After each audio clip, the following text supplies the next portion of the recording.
Magandang gabi, Mr. Narrator. Ako nga pala si Samuel. Gusto ko lang ibahagi ang kwento na nangyari sa aming probinsya sa Quezon noong taong 1981. Hanggang ngayon, kapag naaalala ko to, kinikilabutan pa rin ako dahil hindi ko akalain na totoo pala ang mga kwentong engkanto na naririnig ko lang dati. Noong 1981 sa liblib na baryo sa Quezon, may isang dalaga na kinikilala ng lahat dahil sa kanyang angking ganda. Siya si Elena. Si Elena ay anak ng mag-asawang magsasaka na sina Mang Tino at Aling Rosa. Simple lang ang buhay nila noon.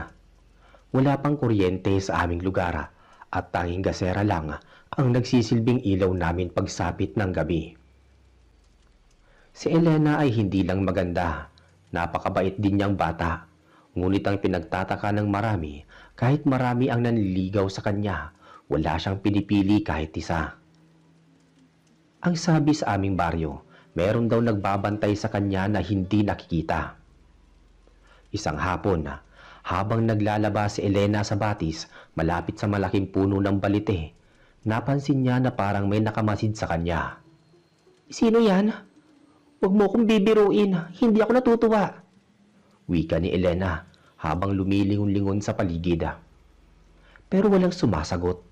Ang tanging naririnig niya lang ay huni ng mga ibon at ang agos ng tubig. Pag-uwi niya sa bahay, matamlay si Elena. Napansin ito agad ng kanyang ina. "Elena, bakit parang namumutla ka? May nangyari ba sa batis?" tanong ni Aling Rosa habang naghahanda ng hapunan. "Wala po, inay. Parang nakakaramdam lang ako ng biglang pagod," sagot ni Elena bago pumasok sa kanilang silida. Simula noon, napansin ni Mang Tino na laging tulala ang kanyang anak. Minsan nauhuli nila si Elena na nakikipag-usap sa hangin sa may bintana. Isang gabi narinig ni Mang Tino na may kausap si Elena sa loob ng kwarto nito. "Sino ang kausap mo, Elena?" tanong ni Mang Tino sabay bukas ng pinto. Nagulat si Mang Tino dahil nakita niyang nakaupo si Elena sa gilid ng higaan at tila may hinihimas na buhok. Pero nakapagtataka, wala namang ibang tao doon. "Tay, narito si Amante. Sabi niya gusto niya akong pakasalan," nakangiting sabi ni Elena na tila wala sa kanyang sarili. "Anong amante? Wala namang tao rito, Elena. Nahihibang ka na ba?" bulyaw ni Mang Tino dahil sa takot at pagtataka. "Hindi niyo po ba siya nakikita, Tay? Ang gwapo niya, Tay. Ang puti ng kanyang kasuotan at amoy sampagita," sagot ni Elena habang nakatitig sa bakanting espasyo sa tabi niya. Dito na nagsimula na mabahala ang buong pamilya. Kinaumagahan kumonsulta si Aling Rosa sa isang kilalang albularyo sa aming bayan, si Tata Isko. Ayon kay Tata Isko, "Rosa, ang anak mo ay nagugustuhan ng isang engkanto mula sa malaking balite. Hindi basta-basta ang nilalang na ito. Ito ay isang uri ng engkanto na may mataas na katungkulan sa kanilang mundo." "Ano po ang dapat naming gawin, Tata Isko? Ayaw naming mawala ang aming anak," pagmamakaawa ni Aling Rosa. "Kailangan natin bakuran ng inyong bahay. Ngunit babalaan ko kayo. Kapag ang engkanto ay nag-alok na ng pagkain o regalo sa kanya at tinanggap niya ito, mahihirapan na tayong bawiin siya." Paliwanag ni Tata Isko. Pagbalik sa bahay, lalong lumala ang sitwasyon. Isang gabi, nagising na lang sina Mang Tino at Aling Rosa sa isang napakabangong amoy na bumalot sa buong kabahayan. Amoy ng mga bulaklak na hindi naman matatagpuan sa kanilang paligid. Pumasok sila sa kwarto ni Elena at laking gulat nila nang makitang puno ang higaan ng dalaga ng mga gintong alahas at kakaibang prutas na kumikinanga. Elena, saan galing itong mga to?" sigaw ni Mang Tino. "Bigay po to ni Amante, Tay. Sabi niya po, ito raw po ang dote niya para sa akin. Tinanggap ko na po dahil mahal ko rin siya eh," sagot ni Elena na may kakaibang kinang sa kanyang mga mata. Hindi na ito ang mga matang kilala nila. Tila nag-iba ang kulay nito at naging medyo mapusyaw na asul. Sinubukang itapon ni Mang Tino ang mga gintong alahas, ngunit sa tuwing ihahagis niya ito sa labas, bumabalik lang ito sa loob ng bahay.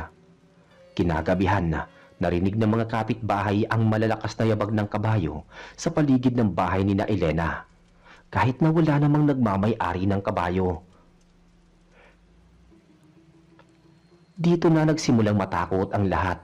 Ang mga aso sa paligid ay ayaw tumigil sa pag-alulunga at ang hangin ay naging napakalamig kahit panahon ng tag-init.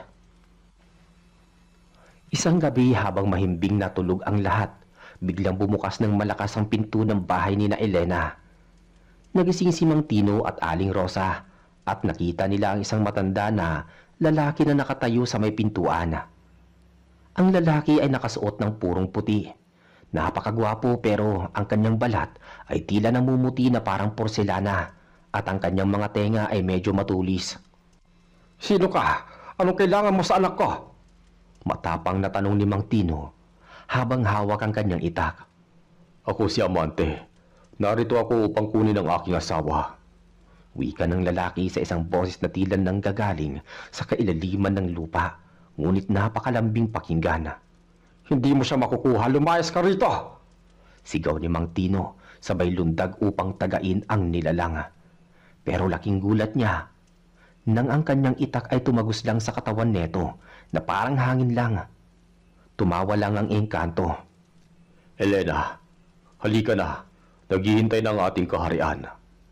Tawag ni Amante. Lumabas si Elena mula sa kanyang kwarto. Nakasuot na siya ng isang mahabang puting damit na hindi nila alam kung saan galing.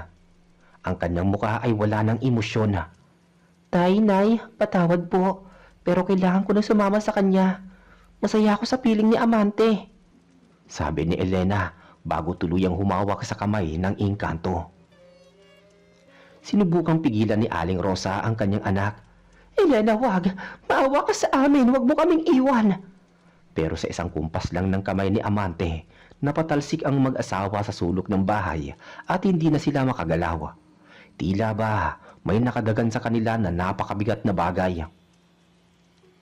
Pinanood nila na habang naglalakad ang dalawa palabas ng bahay. Ang mga bakas ng paa ni Elena sa lupa ay unti-unting nawawala at ang paligid ay napuno ng puting hamog. Simula noon, hindi na muling nakita si Elena sa aming baryo. Pero hindi doon natatapos ang kwento. Makalipas ang isang buwan, may mga nakakita daw kay Elena sa batis tuwing kabilugan ng buwan. Ang sabi ng mga nakakita, hindi raw siya mukhang tao. Ang kanyang balat ay tila kumikinang at lagi siyang may kasamang dalawang maliliit na bata na mabilis tumatakbo sa ibabaw ng tubig. Isang araw, nagpasya si Mang Tino na bumalik sa batis kung saan huling nakita si Elena. Elena, anak, magpakita ka! Sigaw ni Mang Tino habang umiiyak. Biglang huminto ang hangin at lumitaw sa kanyang harapan si Elena. Pero malayo na ang itsura nito sa dating anak niya. Tay, wag na kayo mag-alala. Maayos ang kalagayan ko rito. Pero hindi na ako pwedeng bumalik sa mundo ninyo. Bakit naman, anak? Ano bang buhay ang meron ka dyan? Tanong ni Mang Tino. Dito walang kamatayan, walang gutom, pero may kapalit ang lahat ng yon. Sagot ni Elena habang unti-unting nagiging anino ang kanyang katawan. Huwag na kayong bumalik dito dahil baka hindi lang akong makita ninyo. Simula noon naging ilag na ang mga tao sa batis na yon. Ang mga matatanda sa amin ay laging nagbababala na huwag na masyadong magpapagabi sa labas, lalo kung ikaw ay maganda o gwapo. Dahil baka matipuhan ka ng mga hindi natin katulad o ibang nilalang sa kabilang dimensyon. Minsan naman may nakakarinig ng magandang awitin mula sa kagubatan. Sinasabing iyon daw si Elena na umaawit na para sa kanyang mga anak na kalahating tao at kalahating engkanto. Sabi ng iba, si Elena daw ang naging reyna ng mga engkanto sa bahaging iyon ng Quezon. Pero ang pinaka nakakatakot na bahagi dito ay kapag may nawawalang bata sa aming baryo. Laging sinasabi ni Tata Isko, Kinuha sila ni Elena para maging kalaro ng kanyang mga anak. Kaya hanggang ngayon Ang kwento ni Elena at ng kanyang asawang Engkanto ay nananatili sa isang babala sa bawat naninirahan doon. Isang gabi, habang naglalakad ako galing sa bukid, noong binata pa ako, naramdaman ko ang kakaibang amoy ng sampagita. Naalala ko kaagad ang kwento ni Elena. Binisan ko ang aking paglalakad. Hindi ako lumingon kahit may tumatawag sa pangalan ko. Samuela, Samuela. Mahinang bulong sa hangin. Alam kong hindi yun tao. Makalipas ang ilang buwan mula nang huling magpakita si Elena sa batis, hindi na naging tahimik ang buhay ni Mang Tino at Aling Rosa. Tuwing sasapit ang 6:00 ng gabi, may maririnig silang kumakatok sa kanilang dingding. Marahang katok na tila ba may nagpapaalam. Ngunit kapag binubuksan nila ang pinto, tanging malamig na simoy ng hangin lang ang sumasalubong sa kanila. Isang gabi habang naghahanda ng higaan si Aling Rosa, napansin niya ang isang tumpok ng lupa sa gitna ng kanilang sahig sa kawayan. Tino, halika rito. Bakit may tumpok ng lupa rito sa loob? Tawag ni Aling Rosa. Lumapit si Mang Tino at sinuri ang lupa. Hindi ito basta lupa lang. May kasama itong mga itim na balahibo at amoy na bubulok na karne. Rosa, mukhang hindi na ito si Elena. Iba na ang napaparamdam sa atin. Kinakabahang sabi ni Mang Tino. Kinabukasan, nalaman ng buong baryo na ang mga alagang hayop ni Mang Tino, ang kanilang nag-iisang kalabaw at ilang manok, ay natagpo ang wala ng buhay. Pero ang nakapagtataka, Mr. Narrator, wala silang sugat. Tila ba naubos lang ang dugo nila sa loob ng katawan dahil tuyot na tuyot ang mga ito pagkakita sa pastulan. Dito muling tinawag si Tata Isko. Pagdating ng albularyo sa tapat ng bahay ni Mang Tino, huminto ito at hindi agad pumasok. Tino, Rosa, huwag na kayo matulog sa loob ng bahay na ito ngayong gabi. Seryosong babala ni Tata Isko habang nakatingin sa may bubungana. Bakit po, Tata Isko? Anong meron?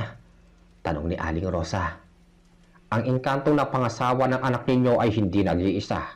Nagalit sila dahil sa pagtatangka ninyong bawiin si Elena noong nakaraan. Ang dala ninyong itak sa batis, Tino, ay tinuturing nilang paghamon. Paliwanag ng matanda. Ang mga namatay ninyong hayop ay alay lang. Simula pa lang yan. Sinunod ni Mang Tino ang babala. Natulog sila sa bahay ng kanilang kamag-anak sa kabilang kanto. Pero bandang madaling araw, isang malakas na hiyaw ang narinig sa buong baryo. Galing ito sa direksyon ng bahay ni Mang Tino. Pagsugod ng mga kalalakihan kasama na ako doon.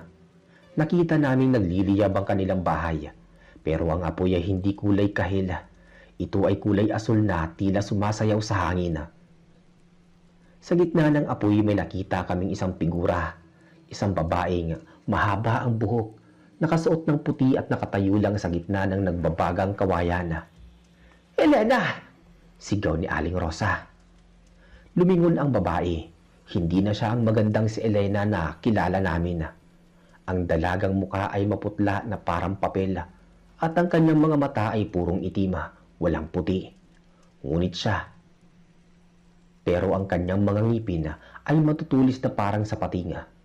Sa isang kisap mata, kasabay ng pagbagsak ng bubungan, nawala ang figura at ang apoy ay biglang namatay. Na tila ba hindi man lang uminit ang paligid. Hindi na yan ang anak ninyo. Iyan ay isang hukluban na nag-anyong Elena upang kuhain ang inyong loob. Wika ni Tata Isko.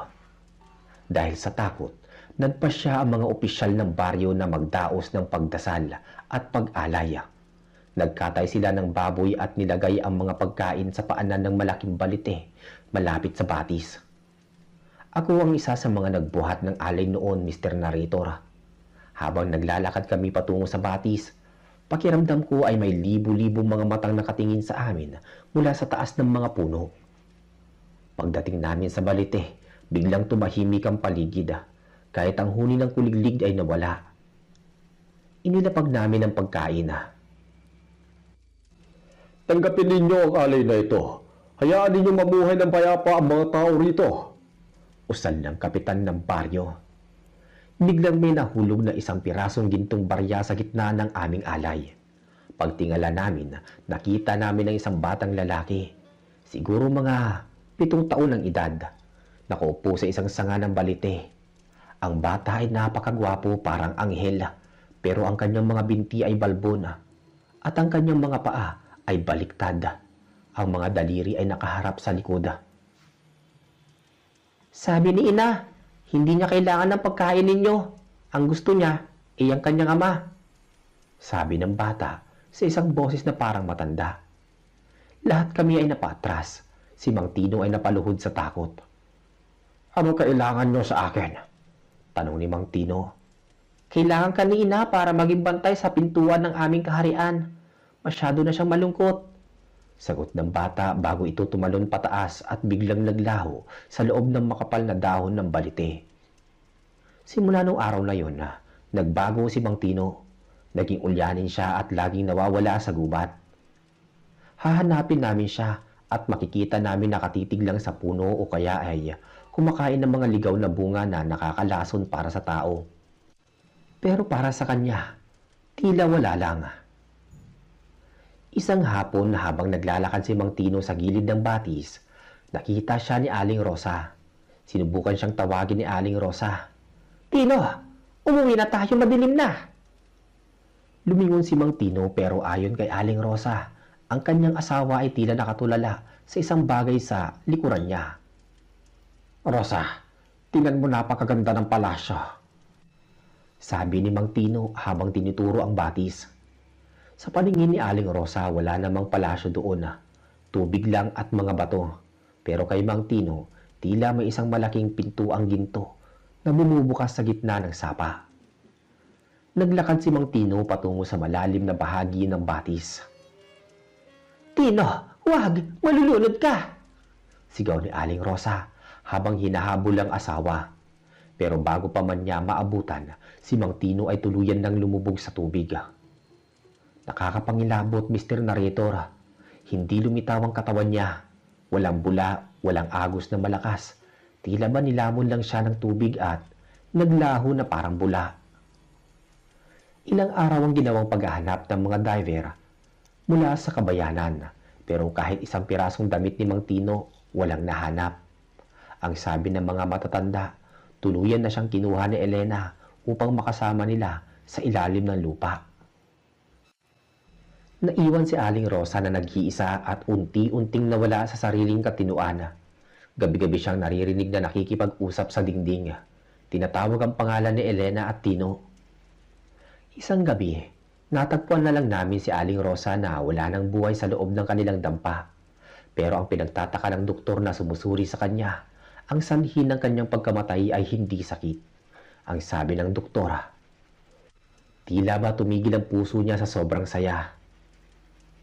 Nakita namin si Aling Rosa na may hawak ng ngiti sa labi. Ang kanyang palad ay may hawak siyang isang sariwang bulaklak ng sampagita. Isang bulaklak na hindi naman namumukadkad sa panahong iyon sa aming lugar. Doon na naniwala ang baryo na ang pamilya ni na Elena ay kinuha ng lahat ng mga engkanto. Pero hindi pa doon natatapos ang lahat. Dahil pagkatapos ng pamilya nila, ang mga bata naman sa baryo ang nagsisimulang makakita sa magandang dalaga sa batis. May isang bata, si Lito, na nakaligtas sa tangkang pagkuha sa kanya. Kwento ni Lito, naglalakad lang po ako malapit sa sapa nang makita ko si Ate Elena. Binigyan niya ako ng isang kulay pulang prutas.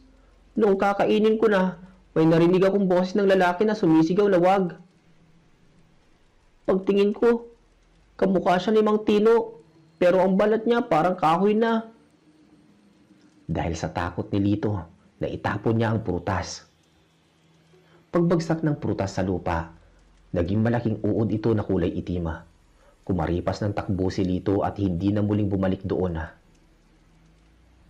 Dahil sa takot na baka maubos ang mga bata sa aming baryo, nagpatawag ng pulong ang kapitana. Hindi na biro ang nagaganap. Ang bawat magulang ay hindi na pinapalabas ang kanyang mga anak kapag sumapit na ang alas 5 ng hapon. Pero ang mga engkanto, Mr. Narrator, tila lalong naging agresibo dahil nakuha na nila ang buong pamilya nila Elena. Hindi na natin kailangan ng punong yan. Kailangan na yan sunugin dahil yan ang lagusan nila. Sigaw ng isang kanayon namin na si Mang Karding. Sinubukan silang pigilan ni Tata Isko. Karding, wag. Ang baliting yan ay hindi lang puno. Iyan ay isang pintuan. Kapag sinira nyo ang pintuan, nang hindi sila nagpapaalam, sa loob ng mga bahay nyo sila lalabas. Babala ng matanda, pero dahil sa bugso ng galit at takot, hindi sila nakinig. Bitbit ang mga sulong, mga itak at galong-galong gas. Sumugod ang mga kalalakihan sa batis. Kasama ako noon, Mr. Narrator, pero nasa likuran lang ako dahil may kaba sa dibdib ko. Pagdating namin sa Balite, ang paligid ay napakatahimik. Ang tubig sa batis na dating malinaw, ngayon ay kulay itim na at parang langis sa sobrang lapot. Buhusan nyo ng gas! Habang binubuhusan nila ang malaking ugat ng puno, biglang umihip ang isang napakalakas na hangin. Ang mga sulo na dala namin ay sabay-sabay na namatay. Sa gitna ng kadiliman, narinig namin ang isang hagik-gik. Hindi ito tawa. Para itong tunog ng nabali na kawayan na may kasamang huni ng tuko. Sino yan? Sigaw ni Mang Karding habang ginagamit ang kanyang lighter. Nang muling magliyab ang apoy ng sulo, halos malaglag ang puso namin sa nakita namin sa bawat sanga ng malaking balite. May mga nakasabit na parang balot o kukul na gawa sa puting sapot. At sa loob ng mga sapot na yon, naaaninag namin ang mga muka ng mga nawalang hayop. At ang masama pa, nakita namin ang pamilyar na barong ni Mang Tino na nakalawit sa isang mga sanga doon. Umalis na tayo rito! Bumalik na tayo! Sigaw ni Karding, pero huli na. Isang malaking anino ang bumaba mula sa itaas ng puno. Hindi ito si Amante at lalong hindi ito si Elena. Ito ay may taas na halos 10 talampakan. Maitim ang balat na parang sunog na kahoy. At ang mga mata ay nagliliyab na parang baga. Ito ang tagabantay ng puno, ang tinatawag naming bungisngis o minsan ay kapre ng balite, pero mas masama ang aura nito. Sa isang iglap hinablot ng nilalang si Mang Karding. Wala kaming nagawa kundi ang magpulasan. Ang mga sigaw ni Mang Karding ay umalingaw-ngaw sa buong kagubatan hanggang sa bigla itong tumigil at napalitan ng tunog ng parang may dinudurog na buto. Kumaripas kami ng takbo pabalik sa baryo. Hindi namin nilingon ang aming mga kasama. Pagdating namin sa sentro, hingal na hingal kami at halos hindi makapagsalita. Pero ang masamang balita, Mr. Narrator, hindi doon natapos ang gabi. Nang gabi ding iyon, lahat ng bahay na may kasamang sumama sa batis ay nabulabog. Ang mga dingding namin ay kinakalmot ng kung anong matatalas na kuko. Sa bubungan namin, may naririnig kaming mga mabibigat na talon na tila ba mga higanting nilalang na nagtatalon-talon sa taas. Samuel, huwag kang lalabas. Magdasal tayo, sabi ng aking ina habang yakap-yakap ang aming kruspiho. Sa gitna ng kaguluhan, narinig ko ang boses ni Elena mula sa labas ng aming bintana.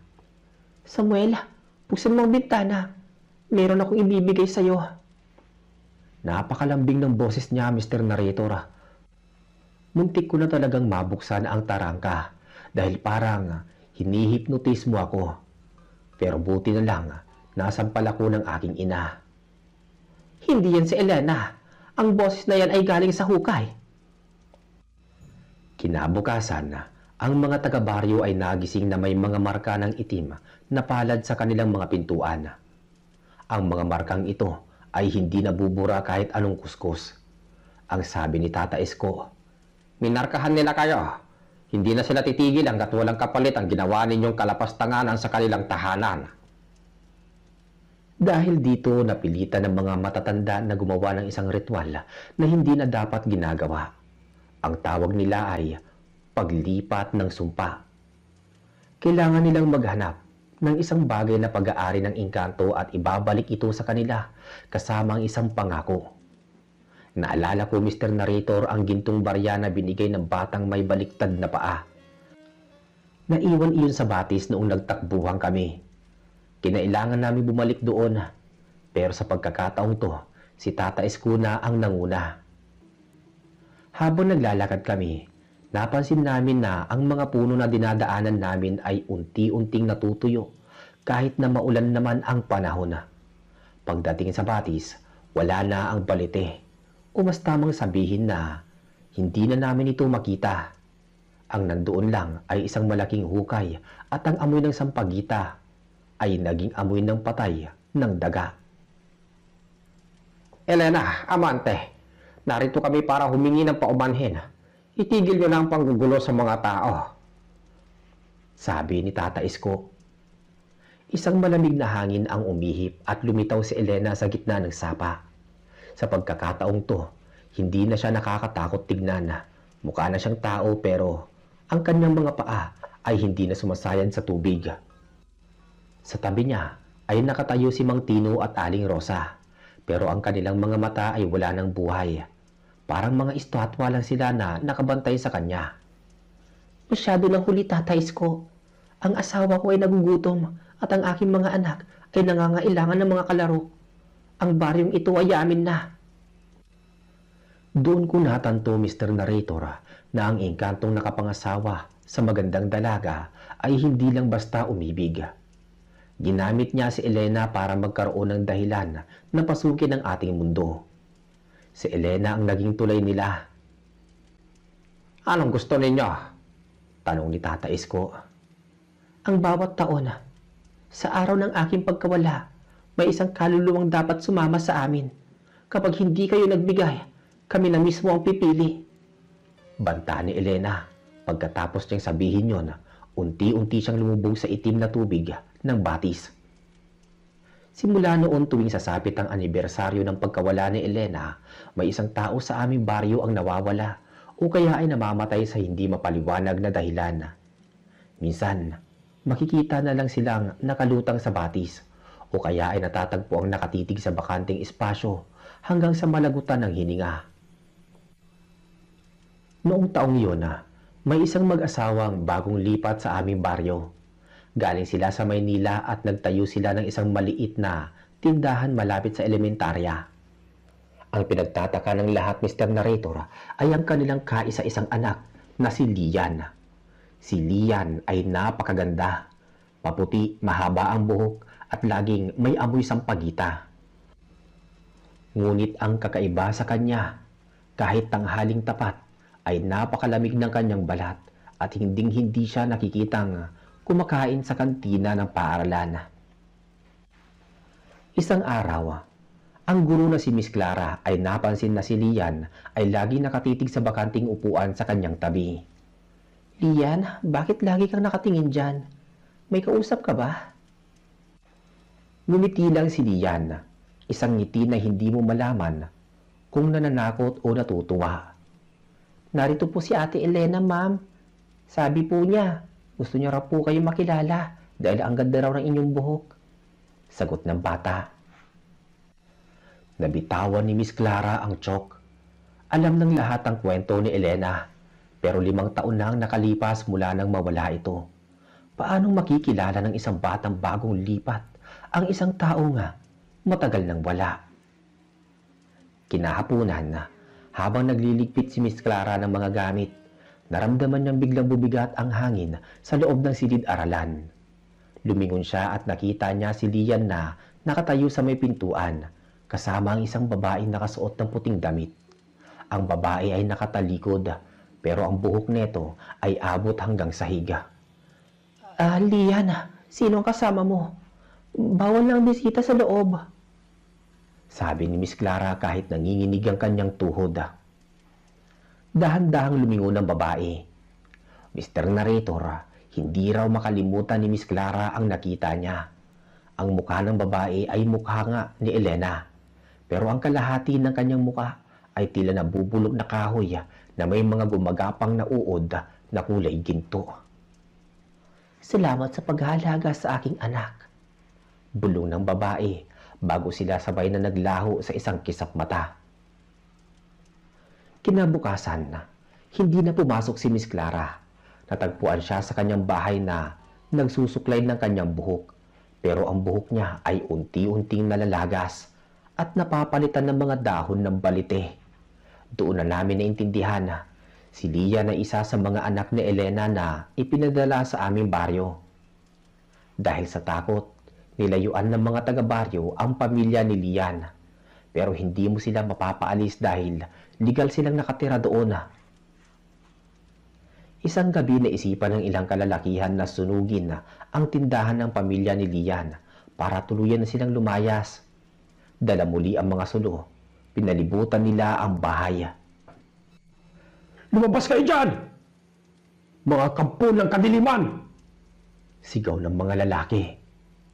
Biglang bumukas ang pinto. Lumabas ang ama ni Lian pero hindi na ito ang lalaking kilala namin. Ang kanyang katawan ay tila naging isang malaking punong kahoy at ang kanyang mga braso ay naging mahabang sanga. Binala na kayo ni Elena.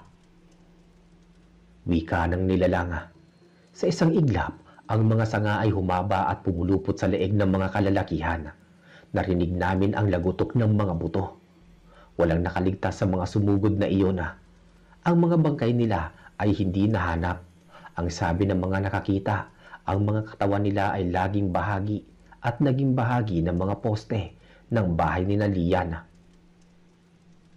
Simula noon wala nang nangahas na lumapit sa bahay na yon. Ang tindahan ay nananatiling bukas pero wala namang bumibili. Ang mga paninda doon, mga dilata at candy. Napansin naming hindi kailanman nagkakaroon ng alikabok ang mga to at laging bago ang itsura kahit ilang taon na ang lumilipas. Isang gabi, habang ako ay naglalakad pa uwi, napadaan ako sa tapat ng bahay nila. Nakita ko si Elena na nakaupo sa tumba-tumba sa balkonahe. Karga-karga ang isang sanggol. Ang sanggol ay walang balat, purong laman lang na kulay pula. Pero si Elena ay masayang kinakantahan ito ng uyayi. Tumingin siya sa akin. Sa pagkakataong to, hindi ako tumakbo. Tila ba may puwersang nagpako sa akin sa kinatatayuan ko. Samuel, huwag ka matakot. Hindi ka namin sasaktan basta marunong kang rumispeto. Ang mga namatay ay mga taong gustong sumira sa aming katahimikan. Bakit ito ginagawa, Elena? Bakit kailangan niyo pang bumalik dito? Dahil ang mundong ito at ang mundo namin ay iisa lang. Pinaghiwalay lang ng inyong takot. Pero darating ang panahon, ang batis, ang gubat at ang baryong ito ay magiging isang kaharian ng aking mahal na asawa.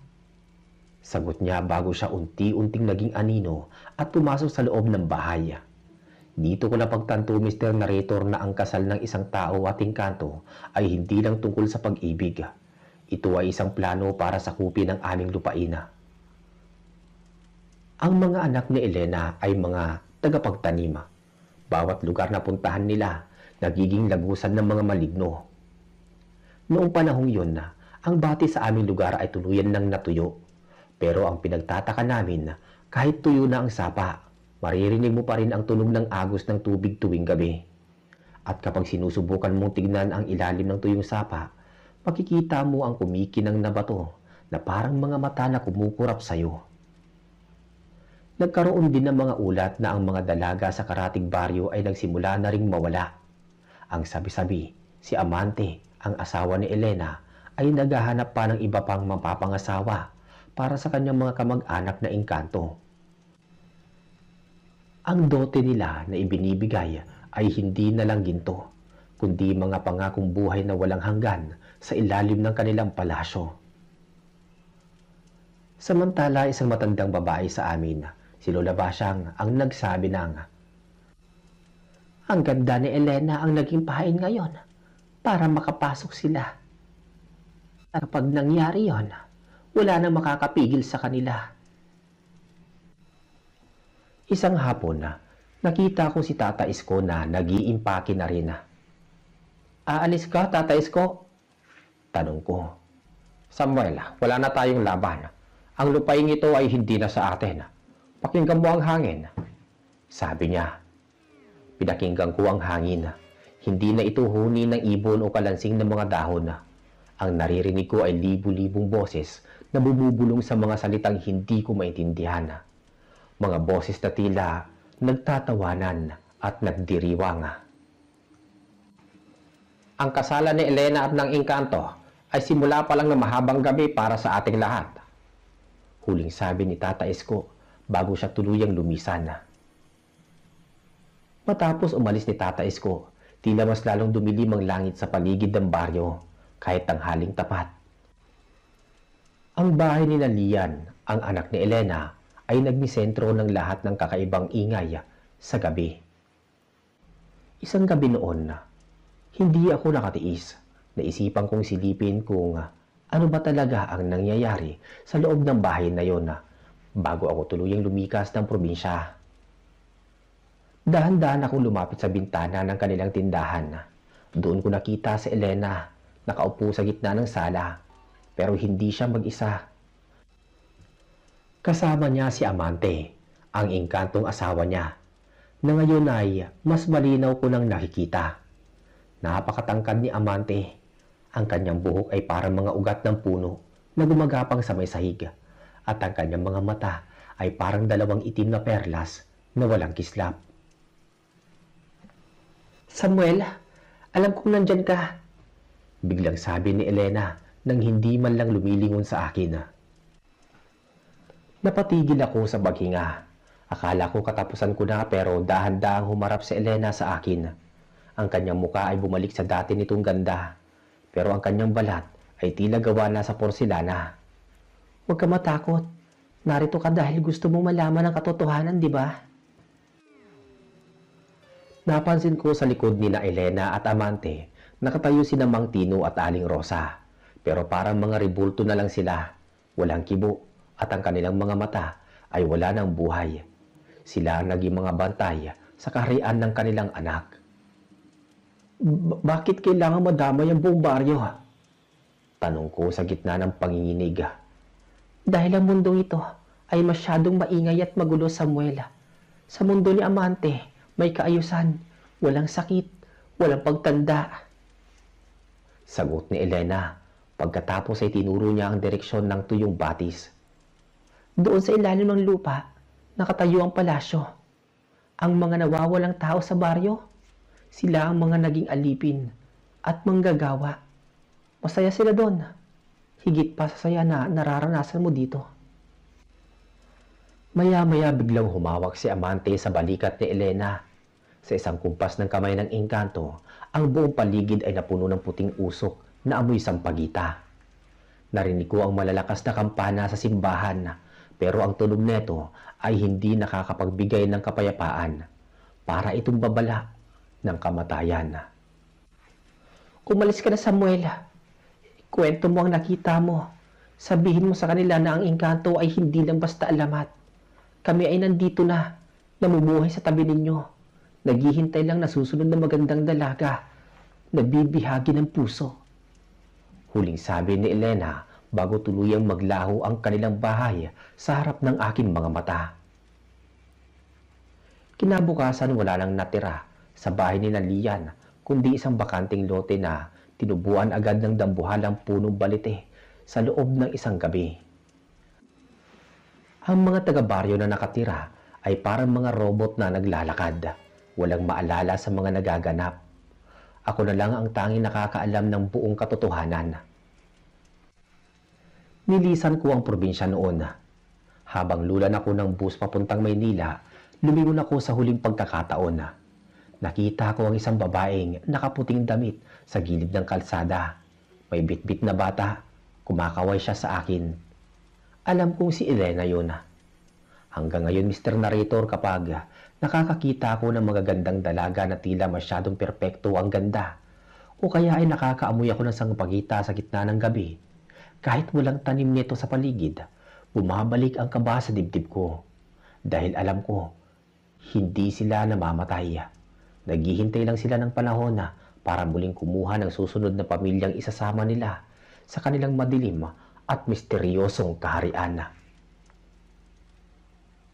Ito ang kwento ng engkantong nakapangasawa ng magandang dalaga sa aming probinsya.